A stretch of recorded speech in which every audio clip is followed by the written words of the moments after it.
অনেক সহ্য করছি আর না। পিনাকি ভত্তার চার্জ তুমি যে আমার পেছনে লাগছো, আমি যদি তোমার পেছনে লাগি তাহলে কি তুমি লোড নিতে পারবা? হ্যাঁ, আসো না কেন, আসো। ওখান থেকে যদি বলো লোড নিতে পারবো কি পারবো না, তাহলে কি হবে? দিল্লি থেকে বড় গলায় অনেক কথা বলা যায়, সামনাসামনি এসে এই কথাটা বলে দেখো না। আমাকে চ্যালেঞ্জ করিও না, বুঝছো? আমি কিন্তু ভালোর ভালো খারাপের খারাপ। আমি যদি একবার মাথায় নেই যে তোমাকে আমি উৎখাত করে ছাড়বো, তাহলে কিন্তু আমি সেটাই করব। শুভ কাজে দেরি করতেছেন কেন এত? হ্যাঁ, এত দেরি করতেছেন কেন? এই নিশিপল্লীর রানী, আসো না। আমি তো আছি, প্যারিসের মধ্যে বসে আছি, আসো। আমি একটা জিনিস বুঝি না, আমাদের কালাধান্দার প্রকাশের মধ্যে তোমার এত টান কেন? হ্যাঁ, আমাদের দুর্নীতি নিয়ে তুমি এত পড়ে থাকো কেন? কেন মানুষকে তুমি ডকুমেন্ট সহকারে দাও? দুনিয়ার মধ্যে যদি সবাই খারাপ হয় তাহলে তো দুনিয়া ধ্বংস হয়ে যাবে। কিছু ভালো মানুষেরও প্রয়োজন আছে, আর আমি জানি না কতটুকু ভালো, তবে ভালো কাজ করতে আমার মন চায় সব সময়। তাই তোমার পেছনে আঙ্গুল দেওয়ার চেষ্টা করি অলওয়েজ। তাই তো তোমার কালাধান্দা, দুর্নীতি সব সময় পাবলিকের সামনে এনে দেখাই। অনেক সহ্য করেছি, আর কোনোদিনও সহ্য করব না। তোমাকে আমি দেখিয়ে দেব, আমি দরকার পড়লে লোক ভাড়া করে প্যারিসে পাঠাবো। পাঠাইয়া তোমাকে যেমনে ধরা লাগে ধরে সামনে আনবো। এরকম চেষ্টা কি আর নিশিপল্লী রানী কম করেছে? অনেক করেছে, কিন্তু সে ব্যর্থ হয়েছে। কখনোই সে সফল হতে পারে নাই, আর কখনো পারবেও না।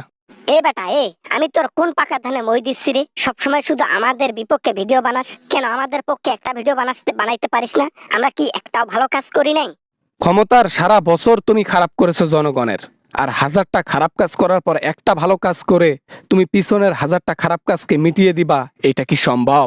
কেন রে বেটা? এ বেটা এ পিনাকি, এ বেটা পিনাকি, আমি যে উন্নয়ন গুলো করলাম এগুলা কি দিয়ে করলাম? এ বেটা এ এ সত্যি করে বলতো, আমি আমি হাসিনা কত উন্নয়ন করছি না? করেছেন, তবে সেটাও চুরির টাকা দিয়ে। জনগণের পকেটের টাকা ফাঁকা কইরা অর্ধেক টাকা পকেটে রাইকা অর্ধেক টাকা উন্নয়ন করবেন, সেটা কি ভালো কাজ হলো? কখনোই না। আচ্ছা মানলাম আমি চুরি করি, কেন রে? এর আগে যতজন ক্ষমতায় এসেছে, সামনে যতজন ক্ষমতায় থাকতেছে, তারা কি চুরি করে না? কই, তাদের নিয়ে তো ভিডিও বানাস না। আমার কেন পেছনে লাগছিস? যে জনগণের খারাপ করবে, যে দুর্নীতি করবে, যে খারাপ কাজ করবে, তার পর্দা আমি ফাঁস করে দেব। সে যেই হোক না কেন, তুমি হাসিনা হও বা অন্য কেউ, দেখার টাইম নেই বা পরোয়া করার টাইম নেই। আমি জনগণকে নিয়ে ভাবি, জনগণকে ভালোবাসি বিধায় তাদেরকে ভালো মেসেজ দিতে সবসময় রেডি থাকি। দাঁড়া দাঁড়া দাঁড়া, তোকে আমি দেখতেছি, তোকে দেখার কথা আছে আমার। তুই আমার পেছনে লাগছিস না, এইবার আমি তোর পেছনে লাগবো দিল্লি থেকে।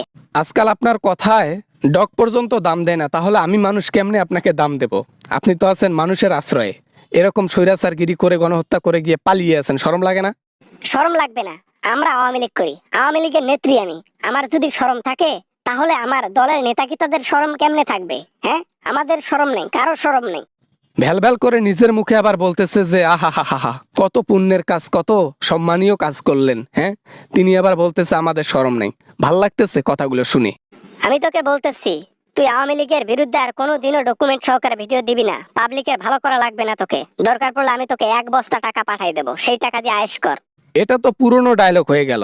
এক বস্তা টাকা কেন, যদি আপনি পুরো পৃথিবী ভরাইয়া আমার টাকা দেন না, তারপরও আমি আপনার একটি টাকাও নেব না, কারণ আমি মানুষটাই এমন। বেটা, ভিডিও বানায় খাস, ভিডিও ভিডিও বানায় সংসার চালাস, তোর লজ্জা লাগে না? তুই কি ভালো ভালো পথে রোজগার করতেছিস? হ্যাঁ হ্যাঁ, এই যে আবার বড় বড় কথা বলিস। অন্যায়ের তো প্রতিবাদ করতেছি, পাবলিককে ভালো জিনিস দেখাচ্ছি, চেনাচ্ছি। এইটা দিয়ে যদি আমার পেট চলে তাতে খারাপ কোথায়? তোমাদের মতো তো আমি চোর না, খুনি না, ডাকাত না, স্বৈরাচার না। তোমরা তো স্বৈরাচার, গণহত্যাকারী। তোমাদের মতো ব্যক্তি হওয়ার চেয়ে মরে যাওয়া অনেক ভালো।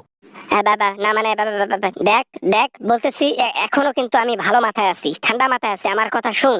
যদি আমি না শুনি, আমার একটা চুলও তুই বাঁকা করতে পারবি না হাসিনা।